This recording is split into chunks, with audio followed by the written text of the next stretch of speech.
자, 오늘 본문을 중심으로 오직 여호와를 앙망하는 자라는 제목으로 말씀을 선포할 때 큰 은혜 받으시고 또 은혜가 된다면 아멘 아멘 하면서 하나님 앞에 영광 돌리시기를 바랍니다. 때는 지금으로부터 약 한 2700년 전에 있었던 사건인데, 그러니까 BC 701년경에 유다의 히스기야 임금 때에 그 위쪽에 있던 아수르라는 큰 제국이 있었습니다. 이때의 아수르 제국의 왕의 이름이 누구냐면은 산헤립이라는 왕이었습니다. 이 아수르 왕 산헤립으로부터 유다 왕 히스기야 때에 이제 공격을 받아서 이제 예루살렘 성이 포위되었습니다. 그런 중에 이 아수르 임금이 산헤립이 편지를 썼습니다. 성 안에 있는 모든 사람 항복하면 살려줄 테니 항복해라. 혹시 너희가 하나님을 섬긴다고 하면서 기도해서 뭔가 하나님의 도우심을 받으려고 하는 그런 꿍꿍이 같은 건 하지 마라. 역대 열왕들 주변에 있는 왕들을 나라들을 봐라. 우리 손에 망하지 않는 나라가 없다.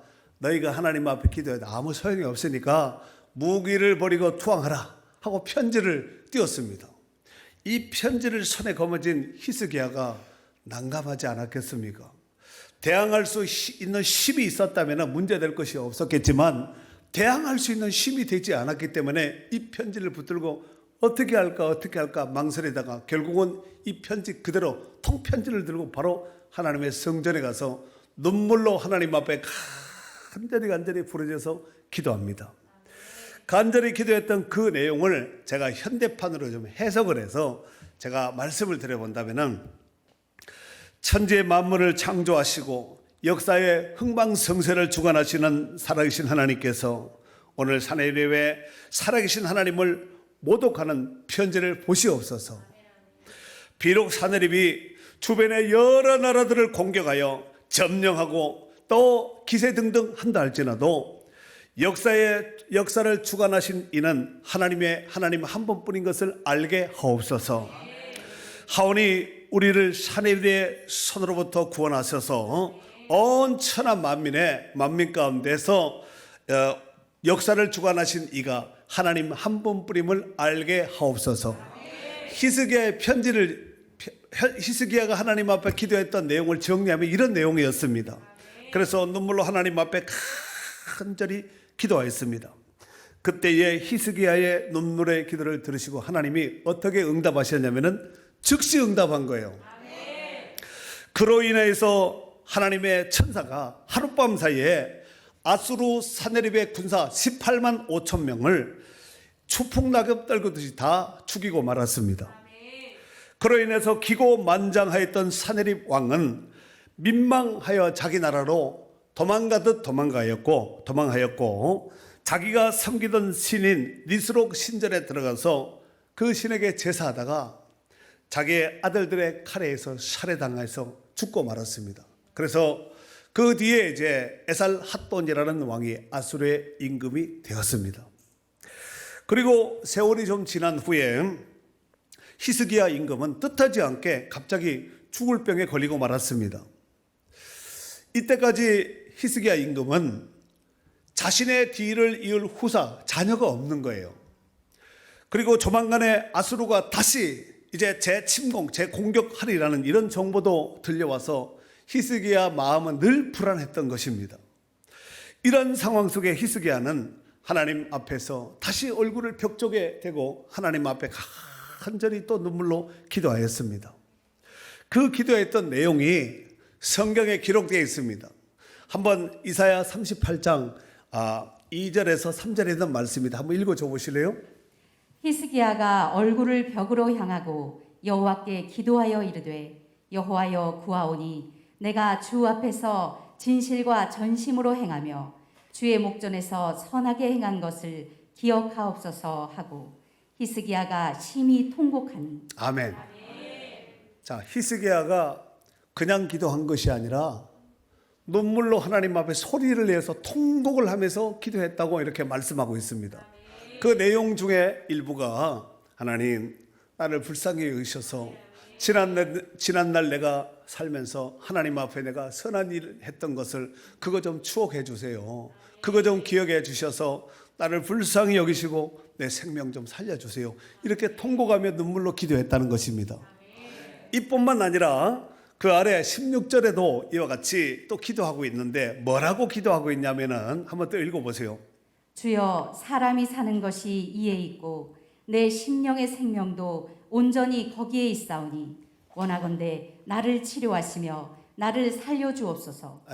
히스기야가 지금 발에 무좀이 걸리고 감기 정도 걸린 것이 아니라 죽을 병에 걸렸습니다. 그러니까 가만두면 죽는 거지요. 그래서 히스기야가 사람이 살고 죽는 것이 내 손에 있지 않고 하나님 손에 있지 않습니까? 하나님, 나를 불쌍히 여기셔서 나를 치료하시고 나 좀 살려주세요. 이렇게 기도했다는 것입니다.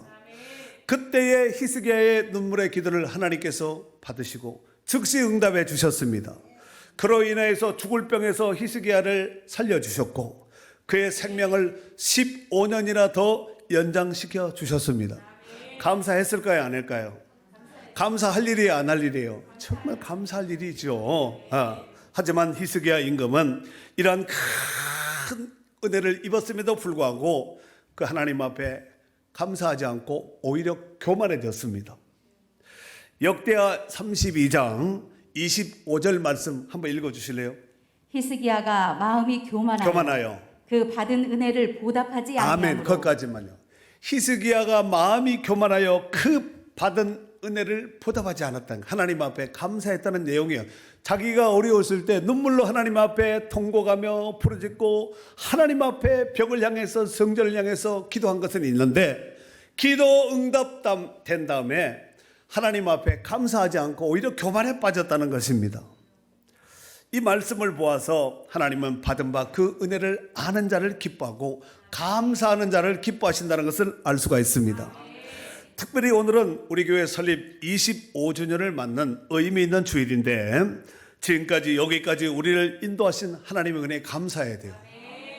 나는 온 지 얼마 되지도 않고 25년 다 채우지 못했는데 온 지 얼마 되지도 않, 몇 년 되지도 않는데 그런 소리 하들들들 마시고 우리 교회가 25주년이면 다 25년이고 우리 교회가 30년이면 다 30년의 마음으로 같이 가져야 될 줄로 믿습니다.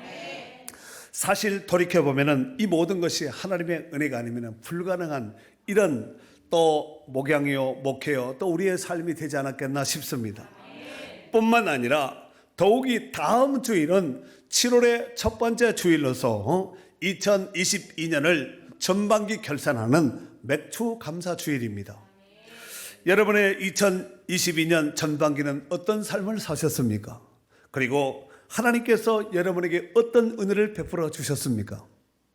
사실 히스기야 임금은 하나님 앞에서 감사할 수 있는 명분이 분명히 있었습니다.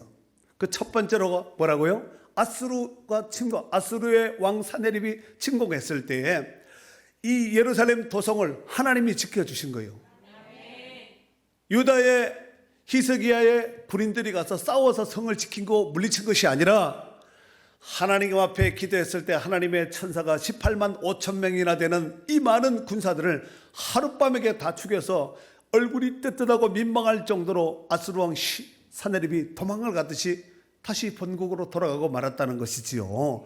그러니까 하나님이 행하신 일에 감사해야 되잖아요. 두 번째, 죽을 병에서 살아난 거 이거 쉽지 않습니다. 여러분 감사할 수 있는 분명한 이유가 되지 않습니까?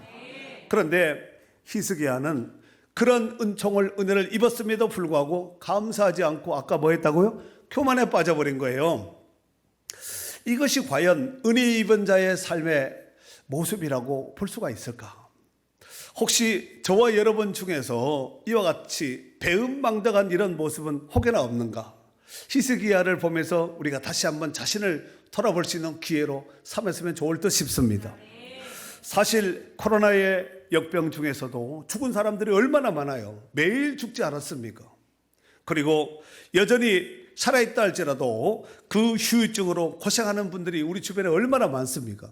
안 걸려서 나아서 치료되어서 몰라서 그러지 코로나로 인해서 후유증을 겪고 있는 살아있는 사람들도 얼마든지 있다는 말씀입니다. 모쪼록 나의 건강과 나의 생명을 지켜주시고 가정과 직장과 모든 삶을 지켜주신 하나님께 힘을 다해서 감사할 수 있는 기회가 될 수 있기를 바랍니다. 한편 유다 임금 히스기야는 하나님 앞에 기도해서 아수르로부터 예루살렘 성을 보호함을 받고 죽을 병에서 고침받았다는 이 소식 소문이 어디까지 들렸냐면은 적재 북쪽에 있는 바벨론 왕에게까지 귀에 들어가게 되었습니다. 이 바벨론 왕 무로닥 발라단이라는 이 황제가, 이 왕이 딱 히스기야가 아수르로부터 예루살렘 성을 보호함을 받고 자기가 죽을 병에서 살아났다는 이 소식을 듣고 무로닥 발라단이 축하 사절단을 이제 꾸려서 자기의 편지와 함께 많은 예물을 히스기야를 축하하게 해서 예물을 실어서 사람들에게 보냈습니다. 자, 그런데 이 히스기야 임금은 뜻밖의 당시 세계 최고의 나라인 이 바벨론 왕으로부터 이렇게 극진한 호의를 받게 됨으로 인하여서 기분이 너무 좋은 거예요. 기분이 좋았을까요? 안 좋았을까요? 살아난 것도 감사하고 성을 보호함 받은 것도 감사한데 이 세계 최강의 바벨론 왕 이 무로닥 발라단에게 축하 사절단으로부터 왕이 직접 쓴 친서 편지와 함께 어마어마한 이 예물을 싣고 이것을 보고 기분이 좋아서 마음이 확 열려버린 거예요. 그래서 이 축하 사절단을 극진하게 대접을 하였습니다. 그리고 왕국에 있는 모든 보물 창고들을 다 열어서 보여주었고 심지어 비밀스러운 무기 창고, 병기 창고까지 이건 함부로 보여줘서는 안 되고 적국에게, 상대방에게. 그런데 비밀스러운 무기고까지 다 오픈해서 공개해서 자랑하고 다 보여주고 말았다는 것입니다. 히스기야가 이와 같이 한 행동은 우리도 뭔가가 있다. 우리가 그냥 허수아비가 아니다. 우리도 사실 가지고 있었는데 싸움을 하지 않았을 뿐이다. 뭔가 좀 이렇게 배심을 갖고 이렇게 보여준 거예요. 그런데 문제는 하나님의 은혜가 떨어지면은 참 신기해요. 하나님의 은혜가 있을 때는 사람이 바다처럼 마음이 넓습니다. 다 감사하고 은혜요 막 이러거든요. 근데 은혜가 떨어지면은 다 지가 했다 그래요. 기도도 내가 한 거야. 응답도 내가 받은 거야. 아수르도 내가 물리친 거야. 이 보물도 이 엄청난 무기도 내가 다 준비한 거야. 이렇게 돼버린다니까요. 우리가 여기서 명심해야 될 것이 있으니 하나님의 은혜가 떨어지면 교만하게 되어 있습니다. 교만하면 하나님의 영이 떠나가서 함께하지 않습니다. 결국은 역사는 악령이 하게 되어 있습니다. 사단이 그 마음에 악령이 판을 치게 되어 있습니다. 원리가 순서가 그렇습니다. 그래서 역대하 32장 31절 말씀에 보면은 그러나 바벨론 방백들이 히스기야에게 사신을 보내어 그 땅에서 나타난 이적을 물은 거야. 사절단이 와가지고 어떻게 이런 일이 났습니까? 하고 이제 히스기야로부터 직접 말을 듣는 거죠. 물을 때 하나님이 히스기야를 떠나시고 그의 심중에 있는 것을 다 알고자 하사 시험하셨다는 거죠. 히스기야를 시험하게 해서 이 축가 사절단에 와서 물어본 거야. 그 사람이 물었지만 하나님이 축가 사절단에게 이렇게 물어보게 한 것이지요. 이 말씀으로 보아서 히스기야는 하나님의 저울 심판에 딱 걸리고 만 거예요. 하나님이 시험하셨을 때 히스기야가 딱 걸리고 말았다는 것입니다. 사실 바벨론의 사절단이 방문했을 때 하나님이 하신 겁니다. 내가 이 문제가 망망해서 사면초가 같은 이런 위기 속에 있을 때 내가 하나님 앞에 눈물로 기도하고 하나님 앞에 통곡하고 가슴을 치면서 기도했을 때 하나님이 역사하셔서 하나님의 천사로 18만 5천 명의 아수르 군사를 물리쳐 주셨고 내가 죽을 병에 걸렸을 때 내가 눈물로 하나님 앞에 살려달라고 치료해달라고 애걸복걸하면서 하나님 앞에 기도했을 때 하나님이 나를 고쳐주신 것입니다. 이렇게 말을 해야 되잖아요. 그런데 그 말을 하지 않은 거야. 이 교만하면 이렇게 되는 거예요. 이사야 39장 6절 말씀, 이로 인해서 이사야 선지자가 히스기야 임금에게 이렇게 말했습니다. 한번 읽어보세요. 보라, 날이 이르리니 내 집에 있는 모든 소유와 내 조상들이 오늘까지 쌓아둔 것이 모두 바벨론으로 옮긴 바 되고 남을 것이 없으리라. 여호와의 말이니라. 보라, 때가 되면은 날이 이르리니 내 집에 있는 모든 소유와 내 조상들이 오늘까지 쌓아둔 것이 모두 바벨론으로 옮긴 바 되고 남는 것이 없으리라. 여호와의 말이니라. 바벨론도 옮겨진다. 남는 것 없이 다 옮겨질 것이다. 이사야 선지자가 이렇게 말한 거야. 히스기야 임금에게. 그러면은 히스기야 임금 입장에서는 뭐라고 답을 해야 될까요? 뭐라고 말을 해야 되겠어요? 아차, 내가 교만했구나. 내가 잘못했구나. 하나님 앞에 큰 범죄를 했구나. 이렇게 생각을 하고 회개해야 되잖아요. 아, 그래요, 안 그래요? 회개해야 되거든요. 아, 하나님, 내가 잘못했습니다. 내가 두 손 들고 항복합니다. 회개합니다. 이렇게 해야 되는데 그 아래 지금 이사야 39장 6절에 있는 말씀인데 39장 8절 말씀을 제가 읽어드릴게요. 히스기야가 이사야에게 이르되 당신이 이른바 여호와의 말씀이 좋소이다 하고 또 이르되 내 생전에는 평안과 견고함이 있으리로다 하니라 그랬어요. 여러분, 내 생전은 이런 일이 일어나지 않는다는 거예요. 너의 후손 때가 되면은 너의 후손 나중에 시간이 지나면은 반드시 이 모든 왕국에 있는 보물들 사람들 다 끌려서 포로로 가게 될 것이다. 이렇게 말을 했을 때 하나님, 내가 교만했습니다. 잘못했습니다. 이래야 되잖아요. 이렇게 하지 않고 여호와의 말씀이 좋습니다. 그러면서 내 생전에는 평안과 견고함이 있을 것이다. 지금 내 때는 괜찮다는 얘기죠. 여러분, 내 때 괜찮고 다음 때 문제 있는 것이 내 때 괜찮다고 괜찮은 건가요? 괜찮지 않은 거예요. 여러분 때는 괜찮을지 몰라도 여러분의 자녀들, 여러분의 후손 때가 징계와 하나님의 심판이 있다면 우리가 회개하고 우리가 하나님 앞에 자복해야 되지 않겠냐 이거예요. 그래요, 안 그래요? 근데 히스기야는 이렇게 했다는 것입니다. 여러분, 결국 이로 인해서 남유다는 BC 586년에 바벨론에 의하여서 나라가 멸망당합니다.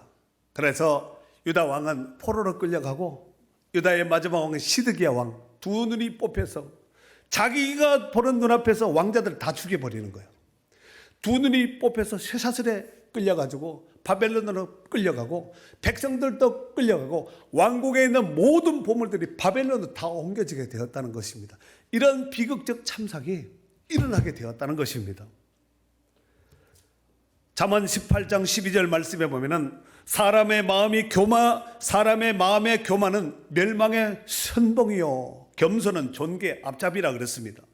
고린도전서 10장 12절 말씀에 보면은 그런즉 선절로 생각한 자는 넘어질까 좋지 마라 그랬어요.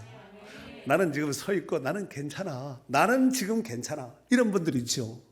여러분, 지금은 괜찮을지 몰라도 앞으로 괜찮지 않을 수도 있습니다. 괜찮지 않을 수가 있습니다. 여러분, 지금 내가 서 있는 것은 하나님이 나를 붙잡아 주시기 때문에 괜찮은 거예요. 그렇다면 이런 믿음을 가지고 이후로도 하나님께서 내 인생을, 내 사업장을, 내 가정을, 내 자녀들을 반드시 지켜주실 줄로 믿습니다. 이래야 되잖아요. 지금 괜찮다고 나는 괜찮지만 우리 자녀들이 불안하고 하나님의 심판과 징계를 받는 대상이 된다면 괜찮지 않은 것이라는 거예요. 사랑하는 성도 여러분, 하나님은 예나 지금이나 은혜 베푸시기를 원하십니다. 하나님은 은혜가 풍성하신 분입니다. 우리가 지금까지 살아오면서 내가 내 힘으로 살아온 것 같지만 모든 것이 다 하나님의 은혜예요. 생각하고 돌이켜보면은 우리가 뭐 잘나서 뭔가 한 것 같지만 그렇지 않습니다. 잘나게 한 것도 하나님이 하신 것이고 있게 하고 누리게 하시고 되게 하신 이 모든 것이 다 하나님이 하신 것인 줄로 믿습니다. 출애굽기 33장 19절 말씀에 보면 하나님께서 이렇게 말씀하셨습니다. 나는 은혜 베풀 자에게 은혜를 베풀고 나는 긍휼히 여길 자에게 긍휼을 베푸느니라 그랬습니다. 히브리서 4장 16절 말씀에 보면은 그러므로 우리는 긍휼하심을 받고 때를 따라 돕는 은혜를 얻기 위하여 하나님의 은혜의 보좌 앞에 다 흠대히 나갈 것이라 그랬어요. 하나님의 은혜가 아무리 풍성하다 할지라도 나와야지 뭐 붙든가 받든가 하지 않겠습니까? 은혜의 보좌 앞에 나오는 거, 때를 따라 하나님 앞에 나오는 거, 예배 때 나오는 거, 집회 때 나오는 거, 모일할 때 모이는 거, 이게 복이에요. 이제 다시 오늘 본문으로 돌아가서 말씀을 나누도록 하겠습니다. 세월이 많이 흘러서 이스라엘 백성들은 하나님께서 그토록 하나님이 하지 말라 조심하라 고 경계하고 명령하신 우상 숭배와 불순종을 그들이 밥 먹듯이 일삼았습니다. 결국은 이스라엘 백성들이 아까도 말씀드렸다시피 BC 586년에 바벨론에 의해서 나라가 망하고 다 끌려가고 다 빼앗기고 말았습니다. 그때 포로로 끌려갔던 이스라엘 백성들이 그곳에서 바벨론으로 끌려가 가지고 자기네들이 그 바벨론 땅에서 생각을 했겠지요. 바벨론 땅에 가가지고 기도하고 찬양하고 하나님 앞에 다니엘처럼 기도한 사람들이 다니엘뿐밖에 없었겠냐 이거지요. 끌려가 가지고 자기네들이 고민을 하는 거예요. 딜레마가 빠진 거예요. 그들이 딜레마에 빠진 내용을 제가 한번 현대판으로 해석을 해보면 이렇습니다. 아니 우리가 하나님의 백성인데 하나님의 자녀인데 어떻게 우리나라가 하나님이 지키신 이스라엘이 망할 수가 있냐. 백성들이 남의 나라의 포로로 끌려가고 속국으로 끌려가서 종살이 할 수가 있겠냐. 말도 되지 않는다. 아마 이것은 하나님이 우리를 잊어버린 것이다. 이렇게 생각을 한 거예요. 어쩌면 맞을 수도 있지만 어쩌면 틀릴 수도 있는 거예요. 하나님은 우리를 잊었기 때문에 우리가 기도하고 우리가 부르짖어도 소용없다. 끝났다. 하나님이 이곳에 계시지도 않는다 하면서 낙심하고 낭망에 빠졌습니다. 그때에 오늘 본문의 말씀에 27절에서부터 있는 이 내용을 제가 현대판으로 다시 해석해 드리도록 하겠습니다. 27절에 보니까 야곱아 어찌하여 내가 말하며 이스라엘아 내가 이르기를 내 길은 여호와께 숨겨졌으며 내 송사는 내 하나님에게서 벗어난다 하느냐. 이스라엘 백성들이 그렇게 말을 했다는 거예요. 그런데 이제 28절 이하에 보면은 현대판으로 제가 해석해 드리도록 하겠습니다. 너희는 나를 잘 모른다. 너희는 지난날 역사 가운데 듣지도 보지도 못했냐. 나는 너희들처럼 심이 없는 연약한 하나님이 아니라 어떤 상황이라 할지라도 나는 너희를 건져낼 수가 있고 나는 너희를 살려낼 수 있는 살아계신 하나님이다. 그러니 다른 것 의지하지 말고 오직 나를 앙망하고 나만 바라봐라. 나를 앙망하고 나만 바라보면 내가 새 힘을 주겠다. 나의 새 힘을 받는 자는 마치 독수리가 날개치며 올라감 같을 것인데 새 힘을 받는 자는 다른 박자하여도 곤비하지 않고 달려가도 걸어가도 피곤치 않는다. 그 새 힘을 내가 주겠다. 소망이에요, 절망이에요? 소망의 메시지를 오늘 이사야 선지자를 통해서 그들에게 선포하셨습니다. 그렇습니다. 우리는 그동안 코로나를 포함한 여러 가지 이유와 상황으로 신앙생활과 예배생활과 기도생활에 있어서 많이 지쳐있고 어쩌면은 자포자기한 이런 사람도 성도들도 있을 수가 있습니다. 더욱이 하나님과의 관계 속에서 떨어져 있고 멀어져 있는 분도 있으리라 생각됩니다. 그로 인해서 오늘의 말씀은 우리에게 딱 우리 상황에 맞는 말씀이 되지 않겠나 싶습니다. 그렇다면 왜 우리가 오직 여호와를 앙망해야 될까요? 오늘 31절 말씀에 보니까 그냥 앙망이 아니죠. 오직 여호와입니다. 오직이 있습니다. 오직 절대적이라는 것이 이것을 해야 된다는 얘기지요. 오직 여호와를 앙망하는 자는 새 힘을 얻으리니 그랬습니다. 왜 오직 여호와를 앙망해야 될까요? 내 힘으로 안 되기 때문에 위로부터 공급하시는 새 힘을 얻어야 되기 때문에 오직 여호와를 앙망하라는 거예요. 지쳐있고 풀어있고 다운되어 있고 낭망하고 이제는 모든 것이 포기지 이 상황에서 뭘 할 수 있겠나. 우리 생각은 그렇게 될 수 있지만 하나님의 생각을 하나님의 영역을 하나님의 힘을 우리 코드에 맞추면 안 되고 안 되는 우리를 하나님의 코드에 인풋해야 됩니다. 지금 이 안에 있는 모든 작동되는 전자기구들이 다 코드가 플러그가 인풋되어 있기 때문에 불도 켜지고 소리도 나오고 막 이렇게 되는 것이지 돌아가고 있는 것이지 코드 뽑으면 아무짝에 못 쓰는 고철덩어리가 되지 않겠습니까? 그렇거든요. 우리 인생도 똑같습니다.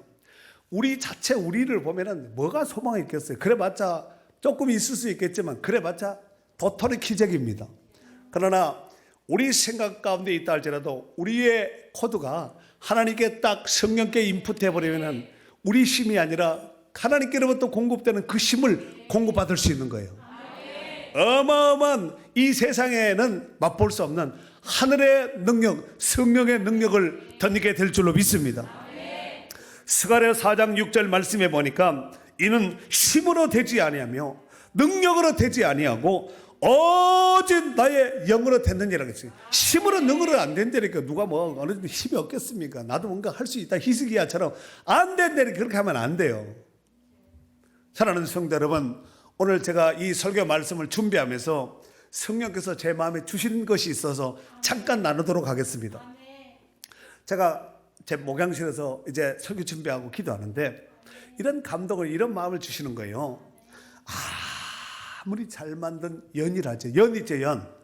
이 하늘에 아무리 잘 만든 연이라 할지라도 바람이 없이는 날 수가 없습니다. 맞죠? 해봤구나. 그런데 성령께서 아무리 잘 만든 연이라 할지라도 바람 없이는 날 수 없다. 너는 내 손에 잡힌 연이다. 성령의 바람을 잘 타는 하늘의 연이 되라. 제가 이 사인펜, 요 사인펜 가지고 써가지고 제 컴퓨터 앞에 딱 붙여놨습니다. 연이 바람 없이 날 수 없고 우리는 성령의 바람 기류를 타지 않으면 능력에게 쓰임 받을 수 없습니다. 도토리 기적이 하는 거예요. 그렇습니다. 우리는 지금 내 힘이 아닌 성령께서 공급하시는 새 힘이 필요합니다. 그러기 위해서는 여호와를 앙망해야 됩니다. 앙망이라는 이 단어는 카와라는 단어를 쓰는데 기다리다, 기대하다, 바라다, 소망하다 이런 뜻을 가지고 있는데 이게 분사형으로 되어 있습니다. 무슨 소리냐면은 앙망하는데 딴 놈 팔고 한 놈 팔지 말고 오직 여호와께만 소망을 두고 집중 또 집중하며 하나님을 기다리라는 얘기예요. 앙망이라는 단어를, 카와라는 단어를 풀면 그렇습니다. 하나님은 그런 사람에게 성령의 능력을 기름 붓듯 물 붓듯 부어주신 줄 믿습니다. 저와 여러분도 오직 여호와를 앙망함으로써 그 능력을 덧입어야 될 줄로 믿습니다. 닭과 독수리는 똑같이 생겼습니다. 닭도 날개가 있고 독수리도 날개가 있고, 닭도 부리가 있고 독수리도 부리가 있고, 닭도 발톱이 있고 독수리도 발톱이 있고 똑같이 생겼습니다. 멀리서 보면 닭인지 독수리인지 한 10km 넘어서는 비슷하게 보이는 거야. 그런데 닭과 독수리는 천지 차이입니다. 닭은 독수리처럼 하늘을 나를 수 없습니다. 흉내는 낼 수 있지만 독수리처럼 나를 수 없다는 거예요. 하지만 독수리는 힘찬 날개로 날개치며 기류를 타고 하늘을 나를 수가 있습니다. 하나님은 우리가 성령 받아서 닭이 아닌 독수리의 삶을 살기를 원하신다는 사실입니다. 이제 우리 교회가 설립 25주년을 맞이하면서 25살의 청년 같은 영적인 독수리가 되어서 아합의 마차 앞에서 달렸던 엘리야처럼 모든 피곤과 곤비를 초월하여서 달려가도 곤비하지 않고 걸어가도 피곤치 않는 주님의 걸어간 일꾼들이 될 수 있기를 주의 이름으로 축원합니다.